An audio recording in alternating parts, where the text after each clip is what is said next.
Good afternoon and welcome to What's the Point of View? Clarifying Your Mission, running as a part of a series of themed events focused on From Survival to Sustainability.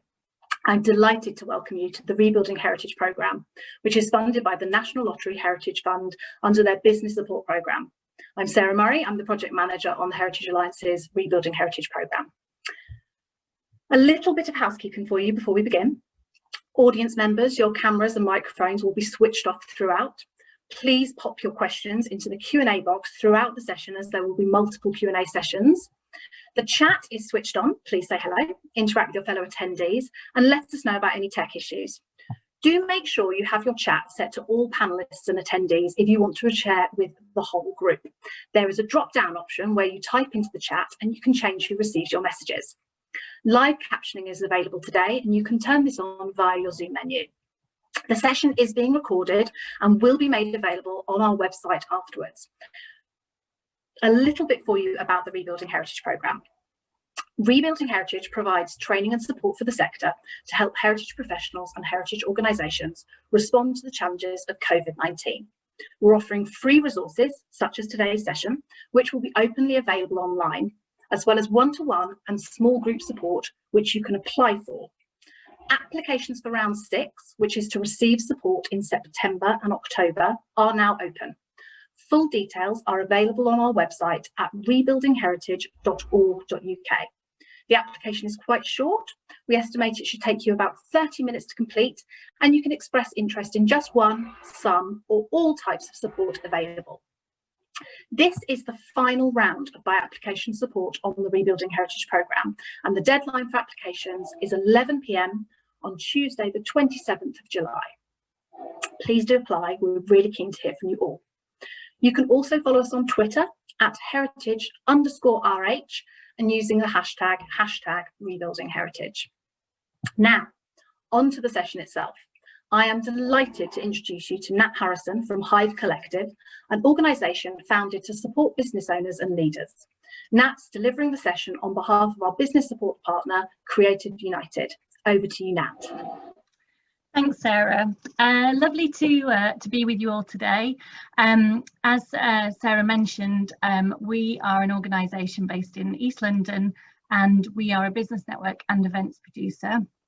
Myself, I'm a business and career coach. I've got a company called Ayama Coaching, and Carmel King, who's here today and will be the other speaker, will be with the other speaker, is my co-founder, and she's a photographer. So we've got a really good topic for you today. It's all about your why and your vision and mission. And we've split the event into two because we really wanted to give you two aspects. We wanted somebody who works in the sector, who actually is doing what you're doing and has had to go through many visioning and missioning processes, and who can share all their tips and experiences with you. And then afterwards, we've got James West, who is a business advisor and also marketing consultant, and he'll be talking to you in a much more tips and tools kind of way. So as I mentioned, we've got someone very exciting from your sector today. Welcome to John Tanner. John is the project manager for Barnsley Museums, which is a local authority organisation. And they actually have quite a big remit underneath them. So not only do they have the museum in Barnsley, which was recently built, but they also have a heritage centre at Elsica. They've got a watermill at Worsley, and they own numerous parks in the town. So, John, welcome. How are you doing? I'm good, thank you. And apologies, I took my video too early, I think, so sorry about that. No, yeah, I'm looking forward to chatting. Thank you for the invitation. So yeah, we've spoken before, and you have a wealth of experience about visioning and missioning. So no pressure. In order to explain to people how you went about this, it'd be really good to explain your suite of sites and how it's run, just so people can kind of know the landscape. Yeah, definitely. Like you mentioned, we're part of local authority, Barnsley Metropolitan Borough Council. Having said that, we've got quite a strong, almost independent, if you like, kind of brand, if you like, which is Barnsley Museums, which people in the sector might know as more as. And you can find us on social media as part of that. And as you mentioned, we've got 5 main sites which are open to the public. So we've got Cannon Hall, which is a big, beautiful Georgian mansion that's been a museum of the fine in Descartes since 19, with a big kind of 70-acre parkland gardens and some gorgeous big Georgian boating lakes that we're just in the final days of restoring thanks to a big grant from the lottery. We've got 17th century watermill, which has gone literally into overdrive through COVID and supplying, I think, over 50,000 kilos of flour, particularly to local communities, which has been extraordinary for our millers. A big shout out to them for doing that. That's also got a big reservoir filled with beautiful wetlands and parkland around it as well. We've got our heritage centre, or rather almost a historic village, that we work with local people that we're taking forward, which is a complex of workshops, ironworks, collieries. It's now recognised to be one of the first model villages in the UK. And we've also got a glorious art gallery, and we're in the process of building a new museum, which we haven't gone public yet, which is that we've been given a unit in a brand new shopping complex in the centre of Barnsley. I'm not quite sure if it's a first, but certainly the idea of building a high street museum is quite an exciting one that we're right in the middle of. As you mentioned, 7 years ago, we opened what was actually the first ever museum about Barnsley that we created from scratch. And to do that, we transformed a pretty big proportion of our big, beautiful 1930s Portland stone town hall with its big clock tower that kind of over the town. And to be honest, for us as an organisation, going through that process to build a new museum, totally from scratch in terms of the building, the collections and everything else, has led to this kind of massive knock-on effect in terms of what we are as an organisation. And then we've kind of gone from site to site to site to site, starting to get investment and transform them. So it's been certainly an exciting one, but it all really started with the building of that museum back in, 2006, from the very first idea to 2013 when we opened the doors. So that's, I was very excited to hear when I first spoke to you that you guys, you actually built a city museum, well, a town museum from scratch, which obviously there are a lot existing already and probably were built many years ago. Like, how did this even come about, and how did you go through the process to articulate your vision? It's certainly an interesting one. I might come back to it because it's a town museum. It's also a borough museum, and that's one of the things that first identified itself as part of the mission and vision process. Because we've got, what, 250,000 people who live in Barnsley, and a huge amount of economic and social change, certainly from the 1980s onwards, with the closure of the coal industry and everything else. And in many respects, going all the way back to about 2005, 2006, that was the initial concept that first came about. And the idea of creating that museum was a very, very simple concept right at the start. There was a big fund, I think it was called Living Landmarks, which was a big funding program, and the council and partners could put forward lots of different capital investment opportunities around the town centre.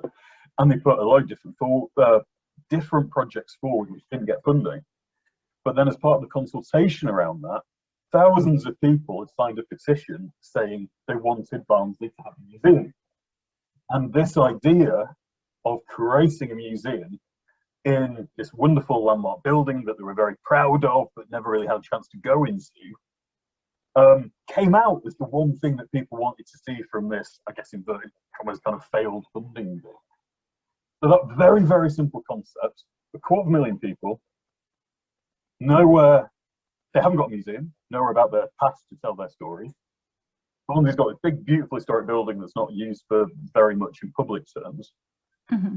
Basically formed the basis for a first round bid to the lottery, to the Heritage Lottery Fund as it was then, which got first round funding. It was, I think at that point, it was around £70,000 to get some museum designers to pull in somebody to do some kind of project development work, which was me. And then that was the start of a journey, really, for everybody. But that very simple concept, which seems really compelling, we're going to build the first ever museum of Barnsley in this wonderful big historic building. Sounds gloriously simple as a mission and a vision or an aim or whatever else, but it doesn't actually say a huge amount in terms of what the vision for that is. or fundamentally, when we started talking to people, what the heck does that mean that we're going to build a museum? So basically, you knew there was a desire from the community to have this, and obviously, and you were lucky enough to get some funding. Like once you had that funding and you knew it was going to happen, like how did you go about like understanding what was this going to be? Well, it was an extraordinary one because, like I said, yeah, to emphasise, as we said at the start, I'm a project manager at Barnsley Museums and immensely proud to be part of a very close-knit collaborative management team. And together, that single management team manages all our sites. So there was work that happened before I joined when we got that first initial funding, which had got kind of community representatives into a community group to back up this idea of creating a museum and that kind of thing. And there was that groundswell of support. But as soon as, and to be honest, we were inundated with people coming forward about what they wanted this museum to achieve and what it wanted to be and what it shouldn't be and what it should say and what it shouldn't say. And very, very quickly it became apparent that there were lots of different ideas, some of which were really quite conflicting about what this thing was going to be. And I guess because that variety of ideas, but also some of those fundamental conflicts in terms of what some people were saying, it kind of set us on that journey of we need to talk to as many people as we possibly can to figure out what this thing is going to be.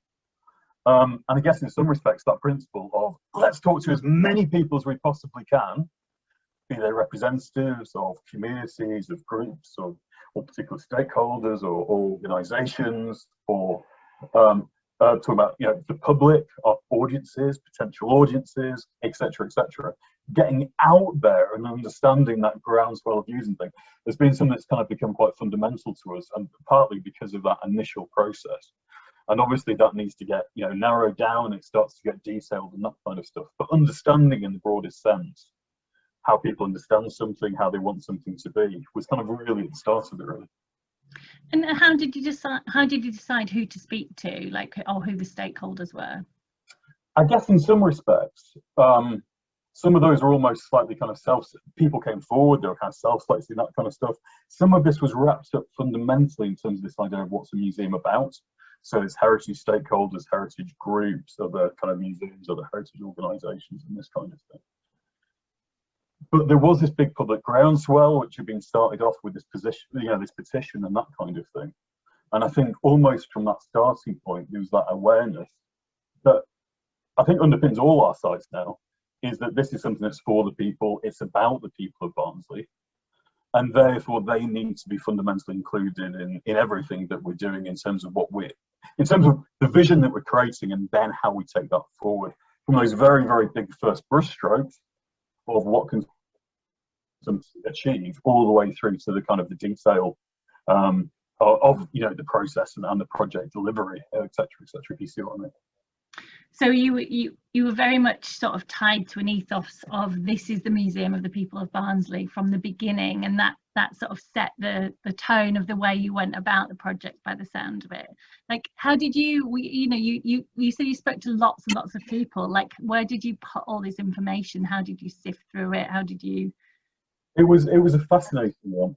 I guess that ethos partly came about from us because we wanted to make this difference to people, which we knew from talking to people it could have this fundamental impact on their lives. And again, it fundamentally changed for us, and perhaps we can touch upon later what museums can be in terms of what they can achieve for people. But I think it was a case of, as I mentioned before, we brought together a community group of stakeholders, a steering group, if you like. It wasn't a project board in a delivery sense, but it was a steering group of lots of very different representatives from different parts of communities and organisations. And that was fascinating. Again, that's something that we've done with all our site projects ever since, which is to get representatives who might seem very, very different to each other and might have very different views or very different stakes they hold in things and very different interests, but get them together almost at the start of things as part of this visioning process, to bring them together to discuss, to identify what something could be and how we can achieve that. In many respects, lots of those representatives, they became, I guess we have this thing where we have partner organisations who jumped on board, from brass bands to to libraries, local community groups, to local colleges and everybody else. We had that core steering group. We had our project team. We had colleagues within the council and museums. Almost everybody was kind of soaking up what people were saying and what people were bringing in. And that was a fascinating one, because as you mentioned, we created the museum from scratch. And what we ended up with was, well, essentially we had two very, very long lists. One was a very, very long list of considerations, thoughts, considerations, issues about building the museum that was immense. And then we ended up with about a 3,500 line Excel spreadsheet, which was everything that people wanted to donate to the museum. It started off as being, what have you got? But then that quickly morphed into, what stories have you got? Not just what objects and images and that kind of thing. So it's having that sense that kind of, I guess, that initial vision, it's open, it's something that's going to evolve, and making sure that everybody's kind of up to that, absorbing that, and making sure it's that kind of, you know, that kind of inclusive process. So once you had your spreadsheets and you got all this information that you'd absorbed from people, and I know as well that you mentioned to me before that in order to talk to all the different groups, all the different boroughs within Barnsley, you actually went out on an antiques roadshow style showcase and asked people to bring in their artifacts so you could look at them and see if they wanted to donate them or if they wanted to sell them. Yeah, to be honest, we literally, during the creation of the entire museum and several thousand things that were offered to us, only one person ever mentioned money. Okay. And that was literally somebody who came to us with some factory tokens from 1811 and said, I've just bought these off eBay, do you want them? And that was famous for us, because that was literally the only time anybody asked for money. Everybody else was just, do you want this, do you want? Obviously, sometimes they were saying, do you want this on loan, and that kind of thing. But yeah, again, it was about this inclusive thing. We went out, I think we did 28 almost antique roadshow style events. We made sure we were hosted. That was important for us. And this idea of partnership and working with other groups and organisations. That might have been local history groups, working men's clubs, libraries, church societies, schools, or whatever else. It was never, we're going to hire a room and we're going to parachute in. We went to places as like we were invited, and then basically we invited people to come down, queue up, give us their objects, give us their ideas, but also crucially, all the way through was this big fundamental thing that was integral to the vision and shaping the aims, if you like, of what we're trying to achieve, which is, what do you think a museum of Barnsley can be? What can it achieve? Who can it be for? What can it be about? What impact can it have on Barnsley? It was this really interesting stuff that started to come out about placemaking and identity and all this kind of thing as well, which was absolute. The response was extraordinary, but again, it was all shaping and detailing what we were trying to do and how we were going to do it. And I think, do you know what I mean? In terms of detail, in terms of that wider sense of what we're trying to achieve. To be honest, in terms of some of that, was absolutely gobsmacking, and what we weren't really expecting in terms of people telling us what they wanted the museum we're creating to be. Some of the stuff that we hadn't just, it sounds, yeah, tell us a little bit about it. I guess there was a big thing in terms of sense of history, sense of place, sense of identity. There's things about place and pride that we need to be careful of and that kind of thing. But there was certainly this idea of, people felt that Barnsley had a history, but people didn't really know what that history was about because we've never had a museum. We've also, and I think it's, you know, almost, and there's, you know, other areas of the UK which are similar in some respects. We'd also had that huge economic but also social trauma of the 1980s in terms of the strike, and then the closures in the 1990s. Of which, you know, people might be familiar with, kind of brassed off and things like that as insights into it. We've got Grindthorpe Colliery Band practicing in our ironworks actually tonight, as a weird coincidence. But there was that sense that Barnsley's got a history, but we don't know what it is, we don't explore it. There's this sense that we had a coal industry, but there was a reluctance, and there still is in some respects amongst older generations, to talk about what that meant. So not just because there hadn't been a museum, but because there'd almost been that kind of enforced amnesia, roadblock trauma, whatever, this sense that we had a history that we wanted to put people in touch with. So is that on a fundamental level? Barnsley's got, we're proud of this place, but we don't know what its history is. What is its history? What we're going to tell future generations? We've got this stuff in the attic, in the shed, under the bed that my kids are going to throw away, but I don't want to because I think it's really important. So can you do something with it? But there's also that shift in terms of what museums could be that really underpin now what we've done across all our sites and are doing, and what our current mission is as an organisation. Where, don't get me wrong, it's almost now it's only one of the things we talk about, but all of us have got an absolute passion for heritage and collections and objects and built heritage and everything else. But I guess almost on a par of that is that recognition of what museums and heritage sites can do socially, what they mean to people, how they can transform identity, how they can introduce opportunities for discussion, debate. And how, like, you described that as, I guess, that, you know, you said, don't get me wrong, like, you didn't set out with that vision from the beginning, but it sort of came along the way, and you realized actually this is it's more than just a museum. It's about creating somewhere people can be proud of.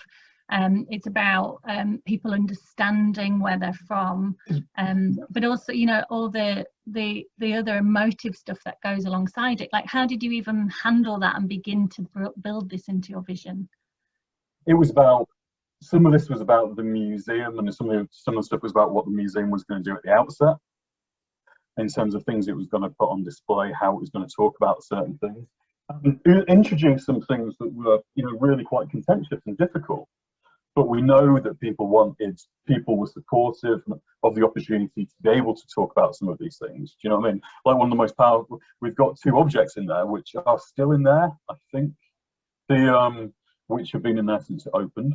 One of them is a riot shield and a baton that was used at Orgreave, and what happened at Orgreave during the 84-85 strike. We've also got this incredible miner's helmet, which has got stickers on, which was worn on the picket lines by local women. But that's a good example of where even though people were reluctant to talk about it, people were saying we don't talk about these things. It's difficult to talk about. We don't talk to the kids about this stuff, but we feel it shouldn't be forgotten. Do you see what I mean? And there should be opportunities to talk about it. So there's that kind of big stuff, but also in terms of what museums can be, there was that almost. But we had lots of grandparents saying they've got nowhere to take the kids in town. And that immediately became a key focus for us. And it's a key focus for us across our museums and sites now, in terms of how we create visitor experiences, interpretation, activity programs. Actually, we want somewhere where we can pull down the barriers and get rid of barriers as we can in terms of costs or financial or whatever else, or accessibility. Great opportunities for intergenerational social activity. We had teenagers telling us that they wanted places to go around town because they didn't actually want to go to the pubs because they had to pretend to be older than what they were, and they didn't actually like going to them anyway. And then you kind of take stock and you think about, you know, what we do as a sector, museums and the heritage sector. Yes, we're about the past, we're about heritage, we're about stories, but actually we're about being that fundamental part of people's lives. I guess some of those principles, that understanding of potential impact, has just kind of grown and grown for us over time. It only became, I think, an explicit part of our mission during the creation of that vision for that museum 10, 12, 13 years ago. But since that time, almost accidentally, to be honest, it's become absolutely integral to what we are. In terms of kind of mission statements and business plans that we revise over time, those things are always up there. And it's an interesting one. So it's that kind of that social impact, practical stuff as well around the heritage, and some other stuff as well in terms of things like around economic impact. I don't think in terms of economic impact, going back 12, 13 years, perhaps, you know, only talking about, you know, Barnsley, and I can't claim to be talking about other people, but I don't think it was natural for us as a sector to be citing economic impact in terms of the impact we have on local economies in terms of what we do. In the course of that, creating that museum, we were able to fully match the project using development funding.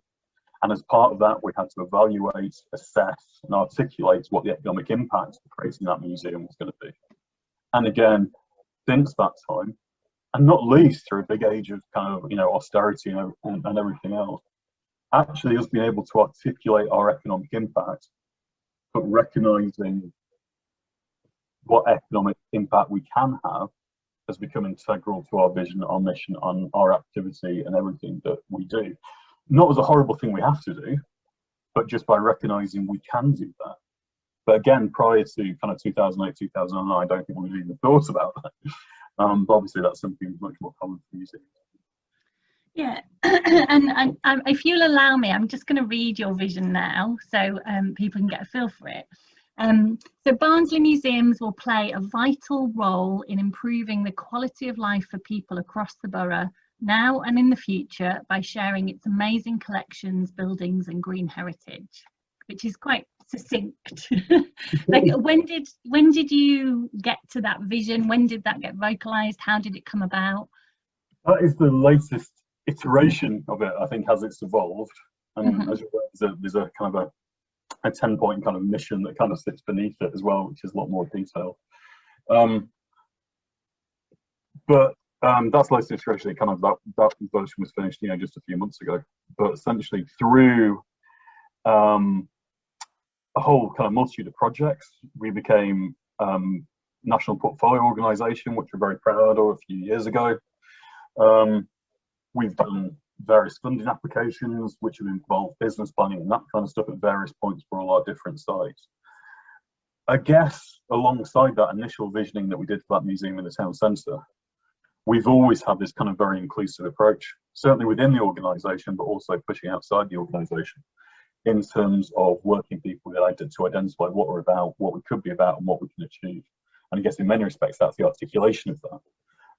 I guess in terms of that particular statement, and like I said, the 10-point kind of mission or what have you, that was really quite a fascinating one in terms of that came about through lots of online Zoom-based and wider discussions.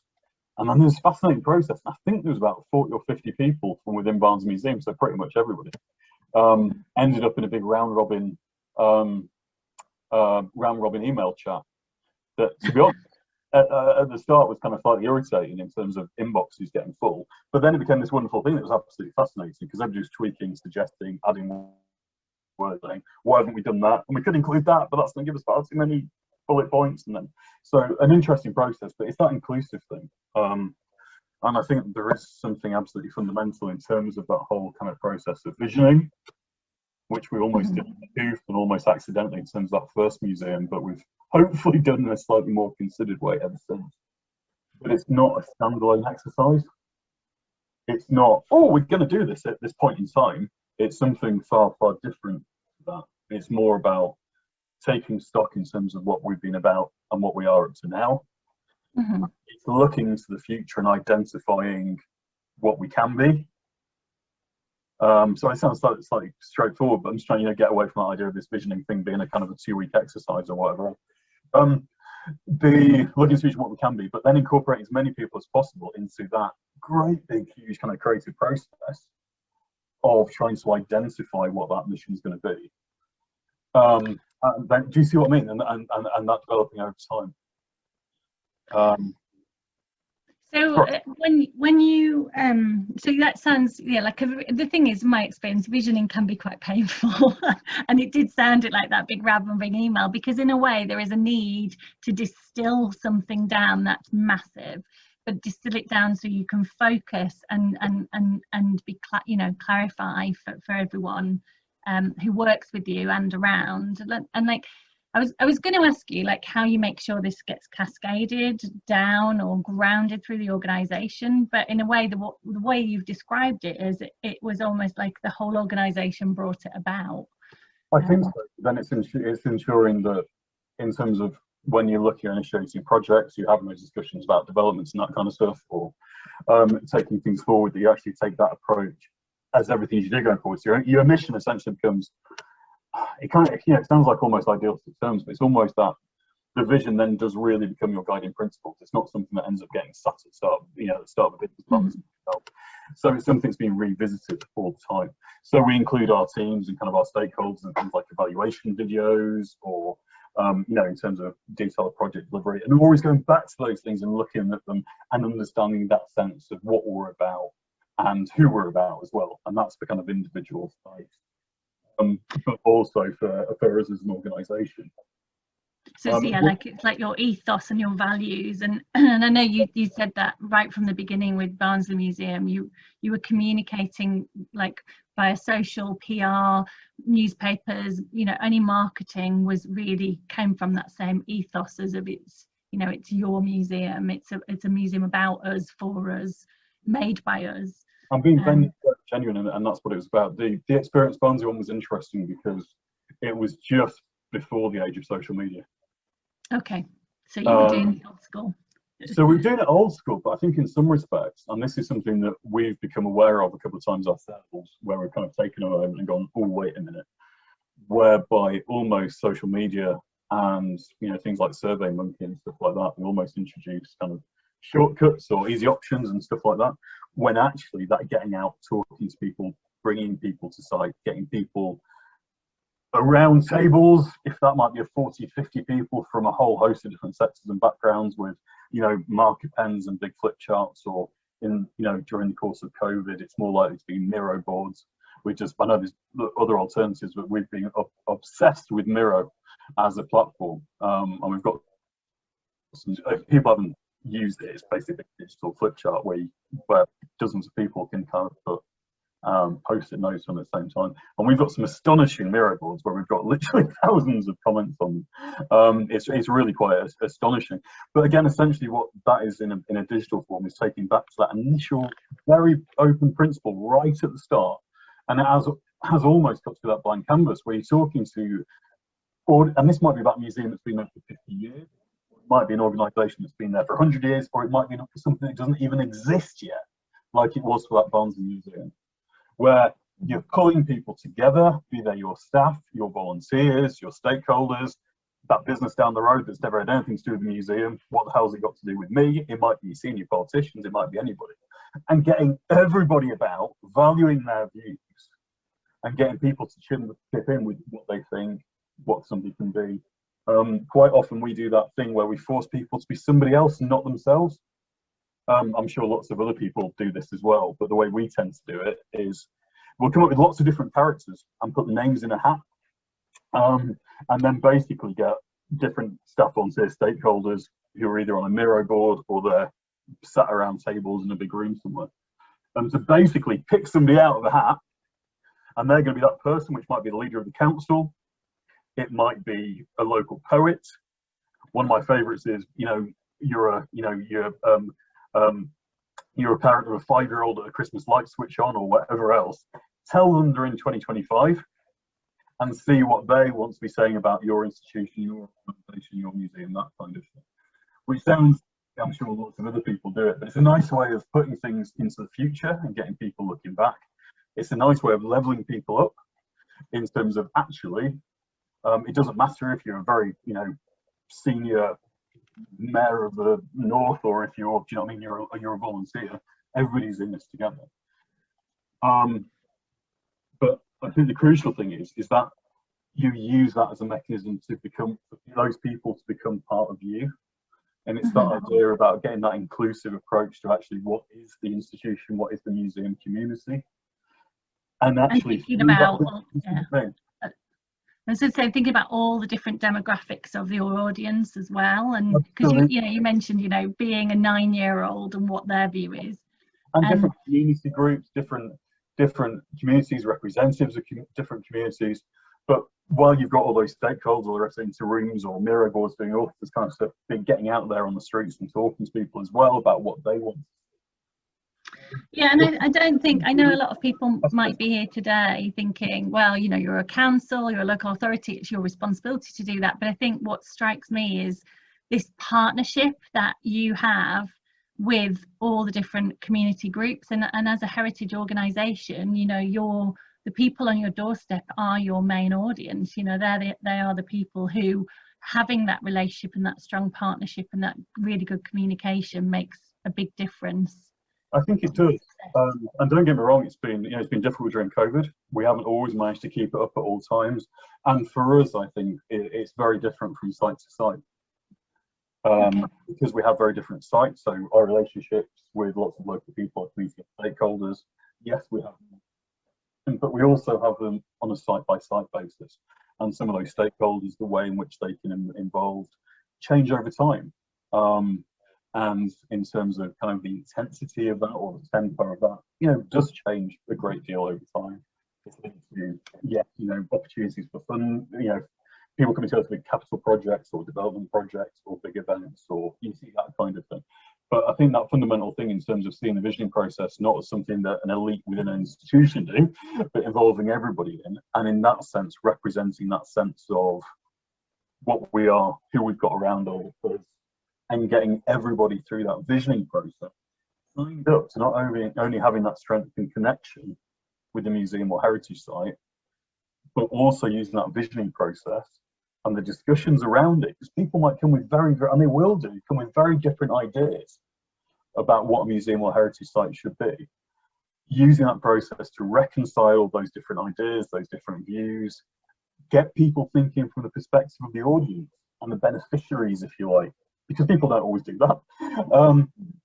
But crucially, it's about that being at the start of a process and it not just being you know, hello, we're so-and-so museum, we're going to create a vision, so will you come and do this for one night and we'll give everybody a cup of tea or whatever else and then go away. It's actually almost those putting out those points for engagement or reflection or getting people together and thinking about stuff through projects, you know, through processes and that kind of thing. And then, and you mentioned COVID. Can you tell us about how COVID's changed your vision and mission? It's been a really odd one, to be honest. In that it's almost again, because of closures and everything else, it's almost taken it slightly more to an organizational level as opposed to the individual sites. But one of the first things that we kind of did was almost came together and thought, what can we do during COVID in terms of and accidentally is not the word, but as we came up with that almost vision and those aims of what our engagement and our activity could achieve during the lockdown, with hindsight, they pretty much mirrored or reflected or reflected off what our mission, our aims, etc., were.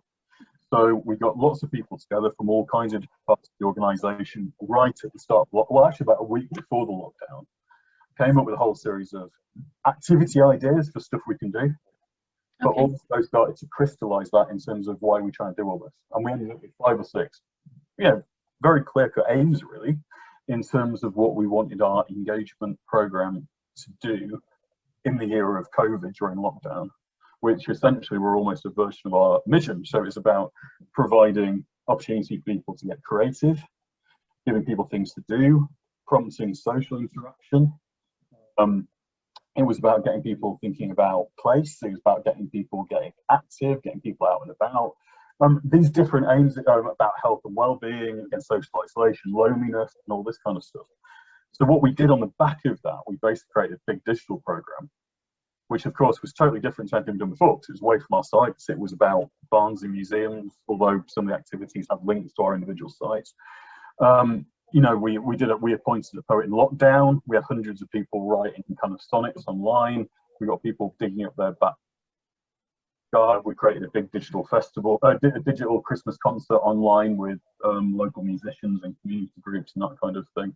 We did care packs for care homes. I think we've got activity packs out to 1,300 families who kids who had who were in receipt of school meals. We got activity packs out for them.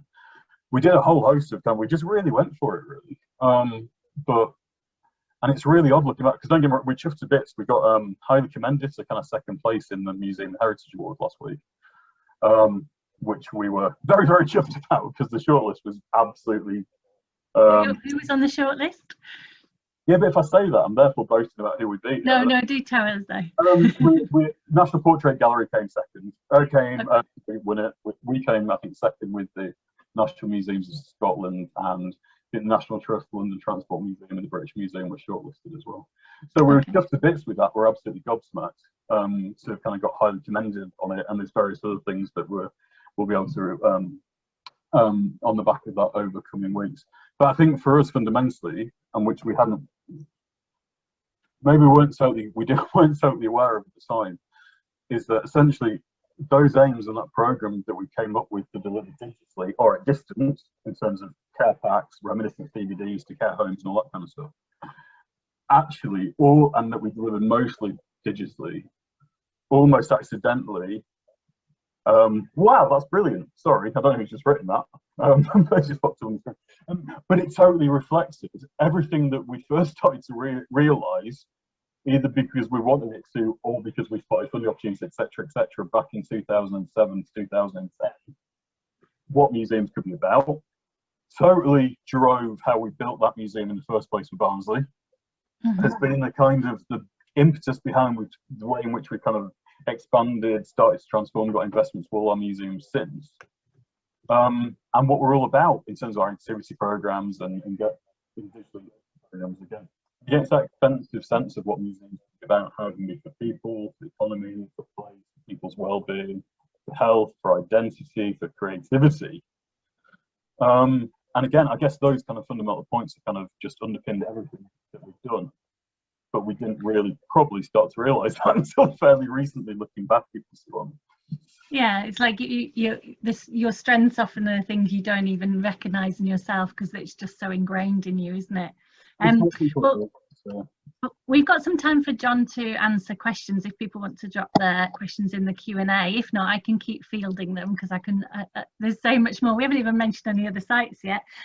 But whilst we're waiting for questions, John, can you just quickly talk us through? You mentioned that you're going to have a museum in your new shopping centre.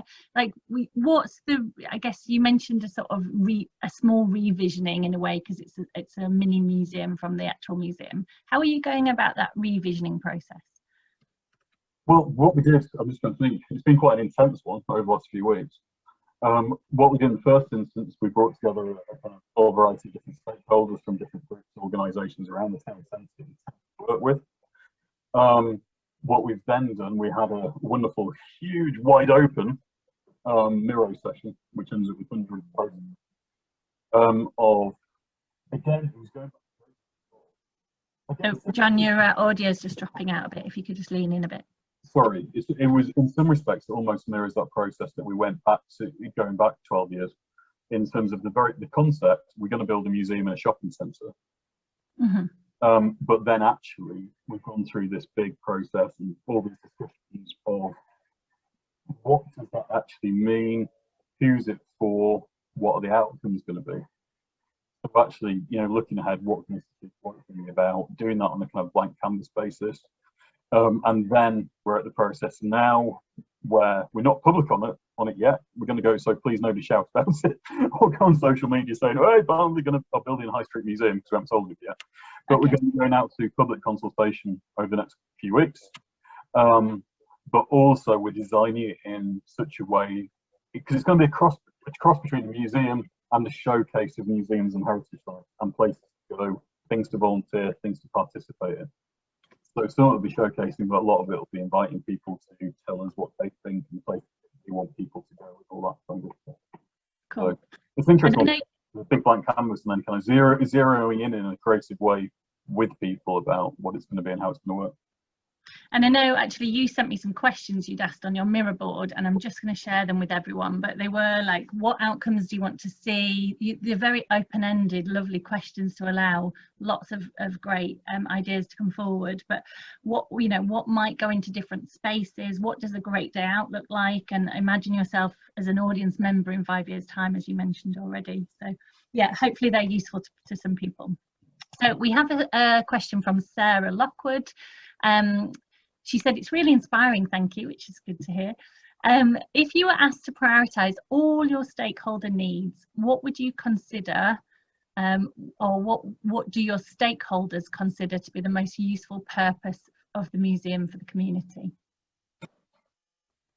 Oh, that's a fascinating one, isn't it?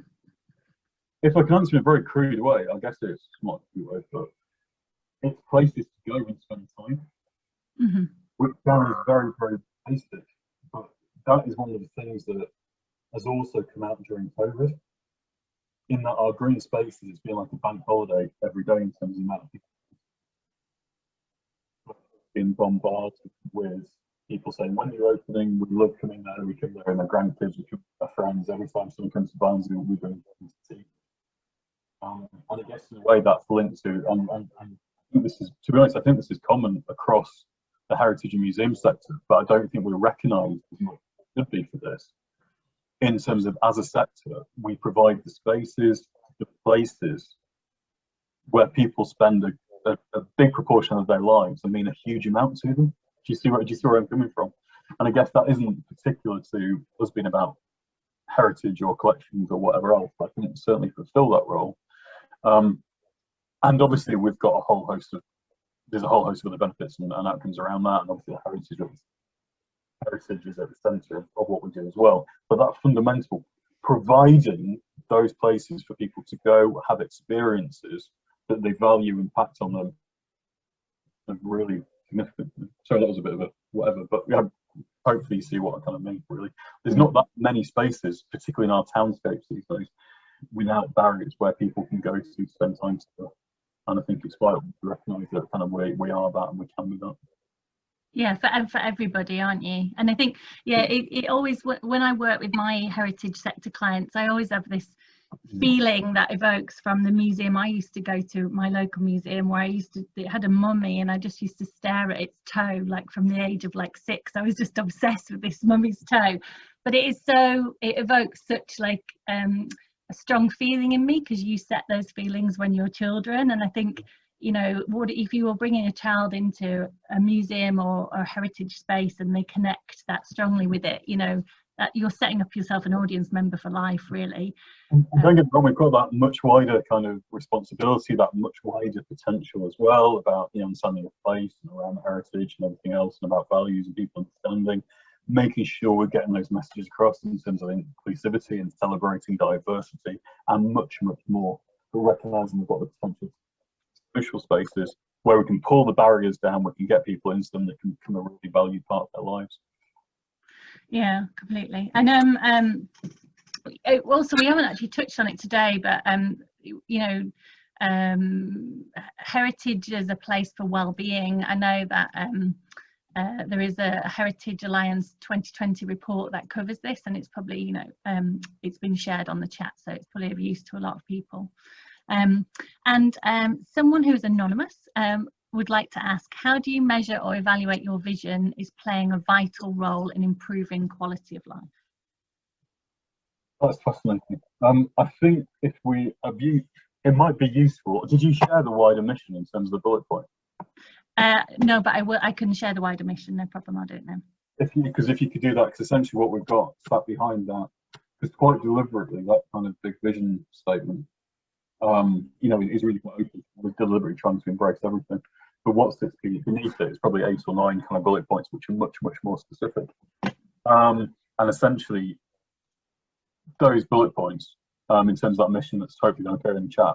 Sorry, I've not got the chat window up. That's much more detailed, and that's much more specific, it's much more measurable. And everything that's in there really is embraced by all our projects, all our activity. Like I say, at any one time, as we are now, we're running a series of capital projects, big engagement programs, activity programs. We've got a national portfolio organisation states, etc., etc. So essentially, beneath that, we've got a whole series of programs and projects, and fundamentally what we do in terms of our business planning review, which is all locked back into what we're trying to do, kind of like set out in that list, if you see what I mean. Yeah, and do you, like, with regards to evaluation, that's quite interesting either, do you like sometimes just look at whether how do you evaluate whether you are on track for your vision or living your vision, and if you are meeting your mission in general? Yeah, we do it in a very, very detailed way. Okay. And again, to be honest, this is one of the things that we've learned over time, which is the absolute criticalness in terms of data and evaluation, in terms of understanding how we're performing, but also being able to evidence our impact. So that's something we do both kind of quantitatively and qualitatively, continuously. And we do that in terms of our sites, we do that in terms of digital, we do that in terms of projects, in terms of programs. For example, just to take, you know, for example, in terms of the digital engagement during COVID, one of the members, we've got a brilliant digital comms team. Well, it's a big coming together of different parts of the council, but we've got 3 people at the core of that.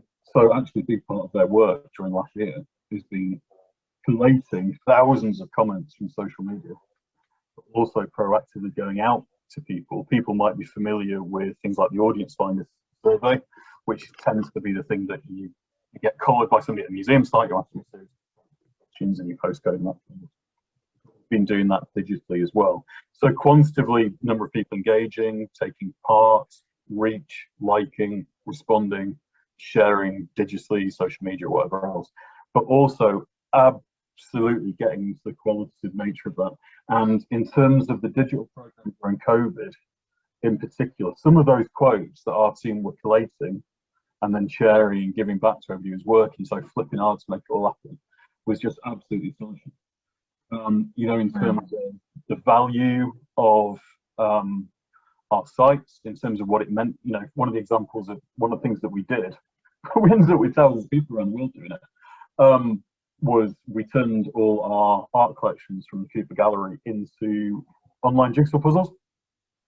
And I think our digital creator's got the 500th going out next week, but we've had thousands of people doing it around the world, which is great. Hey, we've got people in Brazil doing it. Oh, we've got but actually fundamentally for us, I'm sorry, that's why I haven't got the chat screen up, but that's why I went, oh, in a really positive way when somebody mentioned Canon in the chat report, because for us, it was actually the people that were coming back and they were saying, I've been stuck in my house for 2 months with nothing to do. I've loved doing your jigsaws every day. Oh, fantastic. Yeah, but it was that across the yeah, sorry, it sounds like a sales pitch, it's not, but it's getting that qualitative feedback from people in terms of what you're trying to achieve. Yeah. And, you know, but I'm not saying that in a cynical way, but obviously that tied into the reason why we're doing it, because we had one of our aims that we wanted to prompt social interaction and make sure people weren't feeling lonely. Do you see what I mean? And obviously, well, John, I've got to stop you there because we've come to our time, and I could definitely have talked to you a lot before, and I could still carry on talking to you for so much longer because you've got so much interesting stuff to share.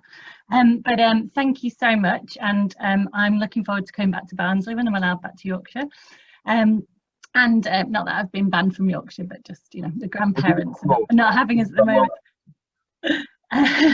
But I would recommend everyone go to the Cooper Art Gallery and do a jigsaw as well. It sounds like an amazing thing to do. Well, if I may, I'll linger on the chat and I'll send you the link to where you can do 500 of our jigsaws online, but don't do them during the rest of the conference. Okay, thanks, John. Thanks, you are amazing. Thank you. We're going to move to the second part of today, which, as I mentioned, is more practical. So we've got Carmel, my partner in crime, Carmel King, who's going to take over and introduce you to James. Thanks, Carmel. Thank you, Nat, and thank you so much, John. I mean, like Nat says, he could talk all day. There's so much experience and knowledge there. So thanks for being so generous and sharing that all with us today, John. I'm delighted to introduce James West, who is a business advisor and consultant. Just before I introduce James, I'll just say a little bit about myself. So I'm the other half of Hive Collective, which I run with Nat Harrison, and I'm also a freelance photographer. I work with lots of makers and manufacturers telling the story behind the scenes. So that's what I do. But I'm here today to talk to James West. He is a business advisor and consultant, and he's an expert at untangling business issues and explaining the way forward in a style that makes sense. So we appreciate the plain English, James. What an introduction. Share a little bit more about yourself. Lovely, thanks, Carmel. So yeah, as Carmel mentions, I've been a business advisor working with creative and cultural businesses since about 2014, but I also run a marketing agency and consultancy on the side. But just a couple of highlights before we dive in. I, quite a few years ago now, worked for Buxton Festival. So I don't know anyone in the audience knows about them, but it's an opera festival, unusual operas by well-known composers. And whilst not strictly a heritage organisation, the audience are very much of that heritage ilk, and of course Buxton as a place in terms of physical architecture really attracts that. And I also briefly ran a art centre in a former Gothic church, so I know all the challenges that heritage spaces can have with venues. I mentioned those two just because, you know, I do understand that as we go through some of my tips and techniques, it is tricky, and that, you know, it is hard to achieve strong vision and mission and push through periods of change. But know that I'm giving this advice with understanding of often the context that you'll be within. Yeah, I think that's really valuable. So, I mean, you work on a lot of one-to-one, don't you, group sessions, facilitation and training, but you have also worked with heritage organisations like the ones attending today. So that puts you in a really good place to give us some practical advice. That's what we're always after. So we've probably all heard a lot about visioning and missioning. It's been discussed a lot today, but what do you think are the common mistakes, James? Well, just to check everybody's awake, we're going to do a quick poll now before I sort of dive into what are some of the common mistakes. So you should see a poll pop up on your screen, and it asks you what you think are some of the most overused words when you read mission statements for heritage organisations. So you can click as many as you think apply. So don't overthink it, just have a go, click away and see what you find. I'm not allowed to take part, it just tells me. While we're waiting for that to complete, I wanted to move on to I think I've got kind of two common mistakes that people make, and we'll come back to the results of that poll in a second. But the first common mistake is people write it because they think they have to. So too often vision and mission gets created because funding is available, or because they think funders need to see it, or because it's maybe something in the constitution. So if you're a charity, you might feel like you need to have it in your annual report, or you might feel like a business plan doesn't work if it doesn't start with a vision and mission. And that's always a bit of a disaster, because actually a vision should be your proposition for change and what role you're going to play with it. Sorry, the phone is going. So the first one is if you're going to write a vision, write it for your organization. Don't write it for somebody else or some other expectation. And then the second common mistake is that because of this writing for an audience that you perceive to have, is that often it's either clunky, it's generic, it's stale, wishy-washy, dry, dull, dusty, pointless. I mean, all of those descriptive words are important, because it's not born out of what difference you want to make. It's born out of a collection of words that you think somebody wants to hear, and that's absolutely the wrong starting point. So I don't know if we've got the results of the poll. Should maybe, there we go. Okay, fine. So you can all see them, and you can have a quick read. So right at the top is inclusive. So 69% of people think inclusive is definitely overused, and accessible, not surprising, and participate, etc. And I think those top three are really quite telling. It's also quite interesting, that question about how do you measure improvements to people's lives. And often, actually, when I bet you, if you lined up a whole series of vision and mission statements from other heritage organisations, you might look at them and go, I can't see the difference. They all sound the same. And that's because we're born out of this kind of idea that we've got to use these words. Actually, a really good vision and mission statement should be change-centric. It should instantly be understandable, relatable, motivating, inspiring. It should make you go, bang, yes, I get what you're doing, what difference you're trying to make. You'd almost suggest avoiding those overused words. I mean, overuse is kind of a negative connotation. You'd say just try and be as original and to the point. Yeah. Well, I guess every organisation is original, isn't it? So it's kind of remembering that what is at the heart of your organisation. Absolutely. Avoid the words that are common in our gambit, in terms of work, our work hats.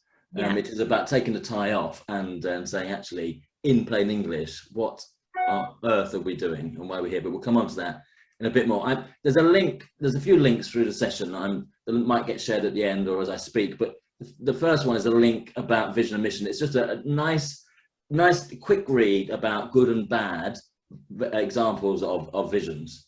So I think it's quite a nice quick read. And I like the idea that John had a kind of shorter version and a longer version. I thought that's a really neat way of just, even if it's just a paragraph above your laptop or your computer, just to always remind you what's at the heart of your organisation and why you keep slogging away, Without a doubt. Do you think that's almost quite a good kind of rule as well, just to sort of have a, you know, abbreviated, try and keep it to a paragraph, literally. So if someone was to ask, what does the organisation do? Yeah, I think, I mean, again, it all comes and goes, but I mean, a vision really should be a nugget, right? And a mission should be a, you know, a sentence. And if you can say what you want to do on a tin like that, then it is absorbable. But then you can definitely expand it on base things like value, so lots of the way John was working was definitely derived from the vision or from a value of working and engaging, and that was permeated through lots of those actions. But yeah, often the less words the better. As soon as you start adding ands and I liked how John was talking about the 9-year-old. Really, a 9-year-old should be able to read this vision and mission and understand that, right? So maybe that's actually quite a good. Well, it only depends if the 9-year-old is relevant to your organisation. Absolutely. You know, I mean, so it's all about knowing your audience, knowing your need, what you're fulfilling. Yes, good point. So if someone's struggling to get started, you know, they kind of know they need to create this, whether it's for a funding app, you know, what are your practical tips for really getting started and making some headway? Well, maybe it's not even like a 9-year-old. Maybe this is actually like a 3-year-old. The answer is why, right? Know your why. Why do you exist? You know, so I think I always encourage people to start asking some blank canvas questions. Why do you exist? And if you weren't there, what holes would you be leaving in someone's life? Yeah. I'm not talking about activities. I'm not talking about what you could, you know, that they wouldn't be able to go to a place, or they wouldn't be able to do something on a Saturday, or they wouldn't be able to see a certain collection. But what fundamental holes would you leave in people's lives? If life changing is one of your missions, you know, is your vision, what is the gap?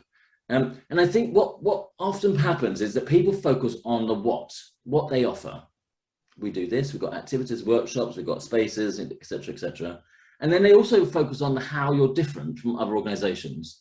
So, you know, we've got an education program shaped around this particular approach, or, you know, we use community consultation to shape what we do. But very, very few answer the why we exist, the fundamental. And it's really, really important you understand the why, because that's what people buy, that's what people connect to and are magnetized by. It is not your features and characteristics of your offer. In many ways, the easiest example for this one is outside of the sector is Apple. So Apple is a tech company, just a tech company. They obviously they produce phones and other things, but actually the reason why there's a real following and a real connection with their core audience is that their why is about disrupting the tech market, and it's about innovating and thinking for the future in terms of technology in a personalized capacity. And that is their why, and that's what's really fascinating. And there's a guy called Simon Sinek. So if you're interested in anything, this kind of concept of knowing your why, there's a TED talk which will get shared on the link later. But it's a really, really great 20-minute watch just to get your head around actually thinking about what difference it would be if you weren't there, and what is your fundamental why as a way of unlocking. And you know what? You have to be bold. You have to forget all of the stuff that you've been indoctrinated to do before. It is about shaking some things off and having a go. Any other practical tips if you're maybe working with someone else, or, you know, mind mapping, or, you know, any kind of resources that you could share for this? Sure. Well, I think mind mapping. So the other thing is that when it comes to visioning, you don't have to be stuck to words, right? So you might need words eventually to articulate to a different audience. But the process, I would encourage you to be as creative as you can and as freeing as you can, and maybe try 2 or 3 different methods. So paint a picture, draw a picture, do some doodles, mood boards, mind maps, whatever you need to do. That's, you know, just to sort of free up the conversation. So we're not sat at the computer writing vision and what's that sentence going to be. Ask yourself, what does good look like? So say in a bit like some of the things actually John said about 5 years. So maybe in 30 years time, if we had achieved what we wanted to achieve, what would have changed? And drill in on those change aspects to start say, okay, if these are things you want to change, then what does that mean for our vision, and how does that relate? And also, what I do a lot when I run longer training sessions, which is to ask yourself, which means that question. You know, so repeatedly push yourself further. If you think you're using one of James's generic words, say, okay, what do we mean by that? How could we re-say that? You know, and in that process of unpeeling and repackaging, it's often a way to get closer to that simple saying it what it is on the tin. Okay, thanks, James. And in terms of, you know, once you've got your vision and your mission, how can you use that to focus change inside the organisation and for it to really make a difference? Yeah, well, I mean, your point earlier of always focusing on the why, your point of keeping it, you know, up on the wall, I think it absolutely is there. You know, always come back to the why. It sounds obvious, but make it really prominent in all of your decision making. I think setting some milestones is really useful when it comes around looking at change. And milestones, I suppose, are like gear changes in a car or on a bike. So, you know, you have to get up to a certain pace before you can change a gear. And knowing what you need in order to achieve that milestone is really, really critical, as opposed to just plonking them into the future. And I encourage people to use which I got from Nat, as a lovely explanation of using stepping stones. So you've got your big milestones, but also map out what the smaller gear changes are in order to get you there, and that they become bite-sized and achievable. Otherwise, the milestones can sometimes feel a bit overwhelming or too far removed. And there is, I'm just going to drop it in, I don't have time to explain it really at all, but there is also a concept of theory of change, which also comes back to this thing about evaluating and measuring impact, you know, around John's reference of improvement. So we'll plonk a link in the chat, look it up. It's the same sort of model. It's saying these are the change outcomes we want to achieve in the cohorts of people we want to work with. And this is how we will map it over from long to medium to short term. And then we'll match our activities back to them and you know, and look at the outcomes we want to deliver. And there's a little matrix there. You can click on the link and you can do some exercises. So if you're interested in measuring impact and you like the idea of that, have a read and see where you go. Brilliant, thanks, James. And Nat has popped that in the link so people can have a look at that. Obviously with COVID, you know, and the pandemic's thrown up lots of disruption. Are there any useful lessons that can be kept or, you know, learned from this time and from those disruptions? Absolutely, but there's loads. Well, again, and one more poll, right? So this is it. It's the last poll. I won't poll you out, but a quick poll on whether, I'd like to know whether you've tried something different during the pandemic inside your organisation. So a yes, a sort of, or a no. And let's see what comes back.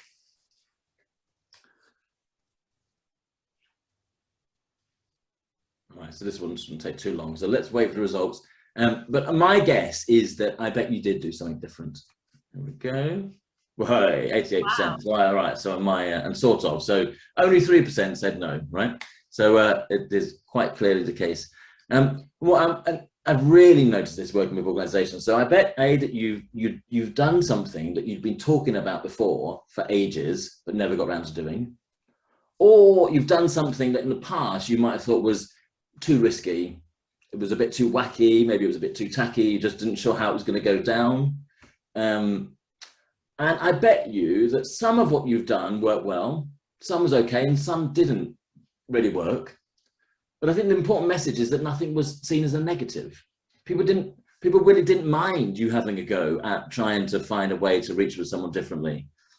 And I think that the most important lesson from COVID that organizations can take is that to continue having a go. You know, that you don't always have to have all your ducks lined up before doing something. So that, you know, it testament that it's happened, and actually there are some real lessons there. Would be my. And if you've got any questions, like we just said in the box, if we've got any questions for James, just put those in the Q&A and we'll ask those. So yeah, just really using this kind of like experimental time, I suppose. That everything doesn't have to be perfect, and people cut you more slack than we realise, I think.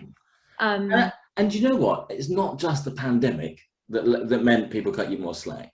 It's about how you set it up. So there are often organisations that are quite risk averse. And actually maybe this is quite a typical characteristic of a lot of heritage organisations. So then there's a being risk averse, and there's a fear of failure, and the two things are combined. But it's about how you set it up. So the concept of piloting ideas is a really good principle, full stop, whether we're in a pandemic or not. But you can pilot an idea by telling people you're going to pilot it. you know, and it's the same thing that we did in the pandemic. You know, we're having problems, so therefore we're going to try this. But just use that word try, and then you create a willingness for people to engage. And in that matter, do you think kind of feedback is quite important? You know, you're trying stuff, you want to see what works, what sticks. Do you really invite the feedback, negative or positive, so that you can react and, you know, evolve? Yeah, without a doubt. I mean, I've got just 5 principles when you're setting up a pilot. So one is to set some objectives. Don't ever try anything without knowing what you're wanting to test.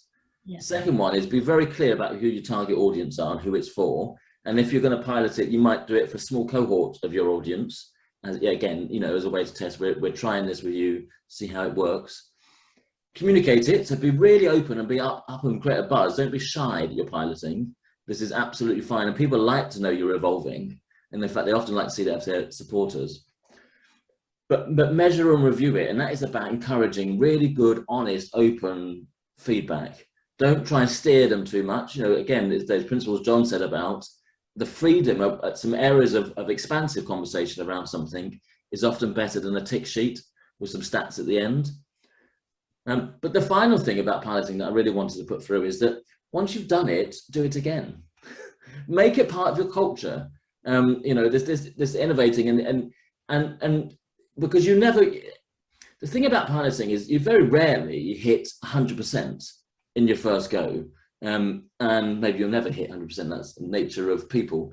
But it's always about tweaking and tinkering and retrying it and repeating it. Because when you get that asset of piloting inside the organization, you'll be much better at trying and testing things. And that fear will be replaced with an expectation of an outcome. And an outcome can be a failure. You know, it completely goes wrong. That's an outcome. And people don't tend to mind as long as you've wrapped it up in those principles I mentioned. Yeah, I think that's such a good point. And that leads me to my final question before we open it up to the floor. Any other thoughts on shaking things up and staying relevant to your why? So when, you know, if something's not working or you're just kind of struggling to move on, have you got any tips for?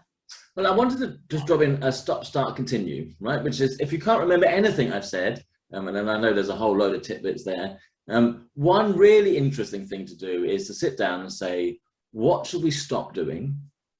What should we start doing? And what are we doing that we want to do more of? And it's a really, really quick thing. I find myself regularly doing it, and I run a small consultancy, but it works as well for massive organizations. So if you don't remember anything else, ask yourself, what should we stop, what should we start, and what should we keep doing more of? That's a really nice tip. I think every Monday morning, you know, Friday afternoon could be spent doing that, couldn't it? Yeah, absolutely. So we've got some questions coming in. Here's one from Maggie. I'm being asked if it needs a leader to organise or take control of as a specialist. From this session, I would guess not, but how or who actually begins it off? So I guess that's in terms of coming up with the vision and the mission. Good question. I mean, I think it depends on different, your own organisational culture, but I would, no, I mean, it certainly doesn't need to be the leader. And I think I would, if you're at a point when you want to do some visioning exercises, bring as many people in as you can. It might actually be interesting to see how it varies within a group, and then taking elements of everyone's to kind of create, you know. I think often it's about being, when it comes to being bold in articulating something, do the consultation, but don't let the consultation be a way of all the colours going into the pot and ending up grey, right?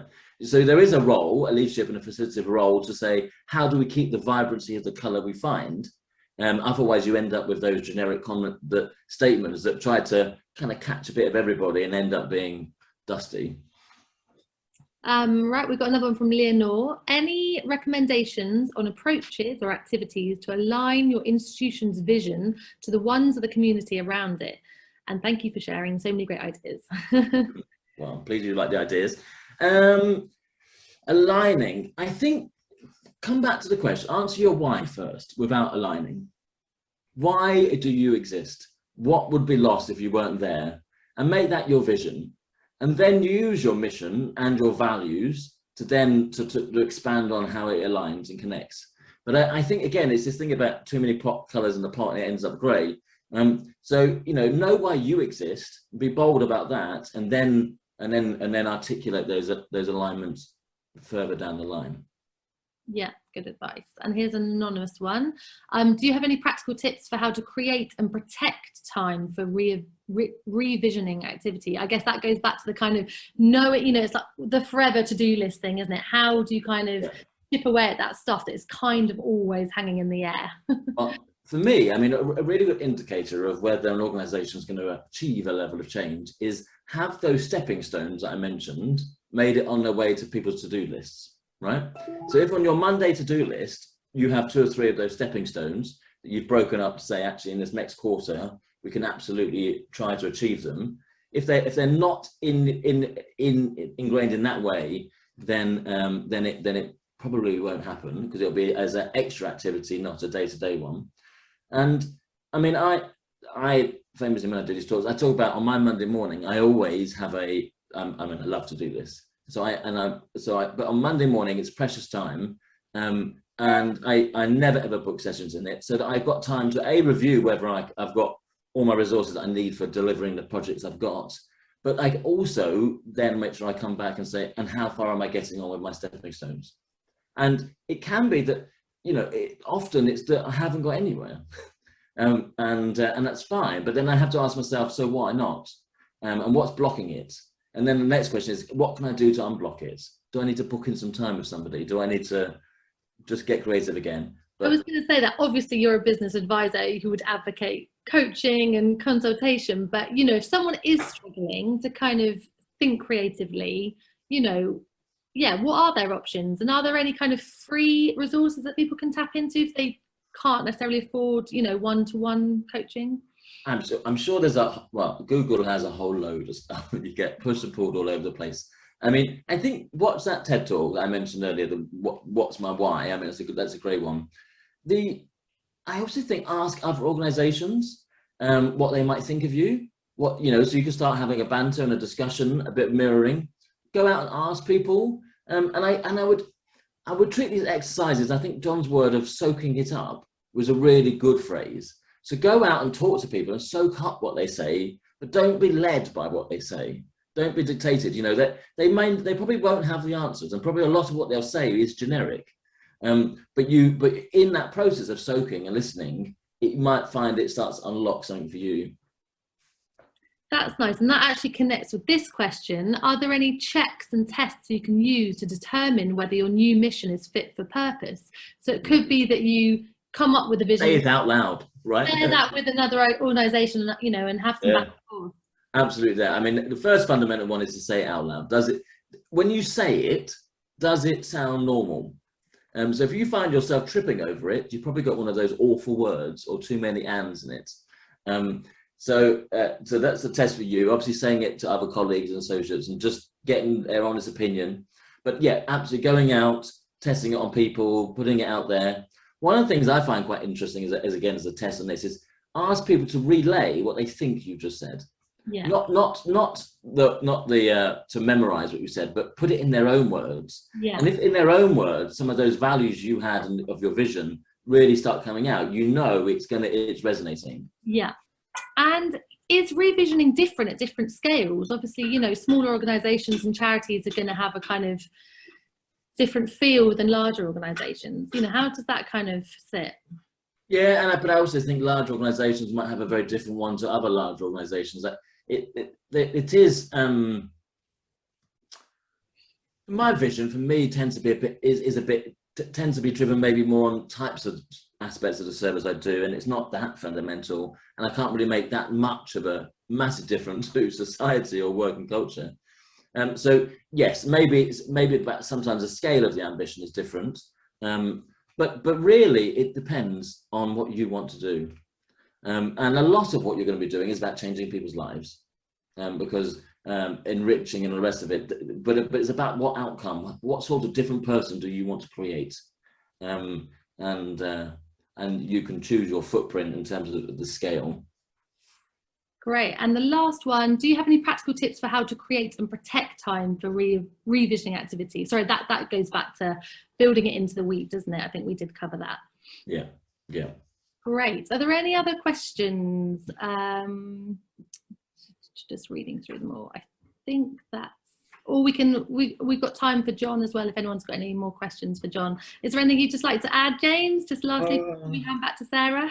You've covered so much there, and there's some really useful resources that we'll definitely share with everyone afterwards, because it's I think just one bit of advice around all of these resources and ideas is it's a bit like finding a recipe book that you find that you can follow and does the right thing. So don't be too hung up on whether you're following the theory of change or this model or that model. Just find something that works for you, and run with that. And also don't be afraid to add in a few, and again, just to pilot them inside your organization to see which ones unlock it.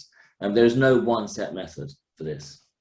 And I think also a lot of your work is that it's about reflection, isn't it? And kind of taking a bit of time to step out of the kind of day-to-day running of organisations is actually just to step back and reflect. And we don't do that enough, do we? No, and get out, move out of the office, or even in your own home. Maybe it is now about getting back into the office for these tasks. But either way, it's about, yes, just standing up and doing it, just writing with the other hand, you know, and it's all of those things, just to shift you outside of your norm or outside of it being a task, and actually say, what do we want the fire of our organisation to be about?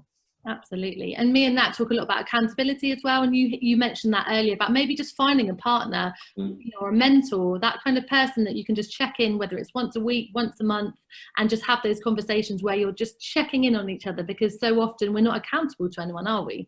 No, I quite agree. Absolutely. Oh, well, thanks so much, James. There's been some brilliant, you know, conversations and tips there. And Nat, anything just to add at that point? Yeah, well, I just want to say thank you. That's really useful. Can you see me, by the way? I don't know if you can. Yes, you can. So yeah, and I think with regards to when I work with clients on vision, you know, it can be, I want to say, it can be quite a painful process. I would say, you know, don't expect that you're going to get it all done really quickly. And as John explained, in a way, you know, it's always evolving, it's always changing. So having those moments where you just say, right, today we're just going to revisit the vision and just see what we need to do to tweak it, because it's been evolving over time. And I think that, you know, there's nothing better in connecting to your vision, it being visual. Like, so you have that essence and that feeling of, okay, when we have achieved our vision, this is what it's going to be like, this is what it's going to be feeling like, this is what our audience are going to feel, and this is how successful we're going to be. And I think, you know, if you can get all your organization to buy into that that vision in their heads rather than it being on paper, then you've gone a long way to really materializing it, realizing it, and it actually materially happening. So yes, I hope we haven't laboured that point today, but you know, without a vision, how do we know where we're headed? And that's the point of a vision, is to put you on a path that's in the right direction. You may never actually realise your vision, but that doesn't matter, because as long as you're heading in the right direction and you're achieving your mission, then you're doing the right thing. So good luck with it all. Thanks. Over to Sarah. Marvellous. So thank you everybody today. So Nat and John and Carmel and James, fantastic, really great mix of the inspiration that we need to help heritage organisations set out on their visions, but also some really practical tips. So that is the session finished for today. I wanted to take this opportunity to just remind you all that the programme is open for applications at the moment, and the applications deadline is towards the end of this month. So on the 27th of July. If you'd like to know a little bit more about the Rebuilding Heritage programme and how you can apply and the sorts of things you can apply for, you can join me and Vanessa in one of our 30-minute Intro to Rebuilding Heritage sessions on the 12th, 14th and 22nd of July, and you can book onto these sessions via our website, which is rebuildingheritage.org.uk. I also wanted to flag up that there is a companion session to today's webinar, which is called What's the Point of You? Communicating Who You Are and What You Do, and it's running on Wednesday next week. We are still open for bookings and we'll be open all the way up to the start time, so if you haven't already signed up for that webinar, please do check out our website and book your place. As with all of our webinars, they're free of charge, and you can share it with all of your networks, so please do pass it along as well. As you leave today's webinar session, you will find that an evaluation form will pop up. My colleague Vanessa will also be emailing that evaluation form out to you afterwards. So please take the time to fill out that. It's really useful for us to hear what has worked for you on these sessions. We've been using the information to inform future programming as we've gone on, and now that we're at the closing stages of the programme, that evaluation can feed into what does the sector still need going forwards once the Rebuilding Heritage programme has closed. So thank you all so much for attending. Thank you very much again to our speakers today. Fantastic session, and I hope everybody has a lovely rest of your afternoon.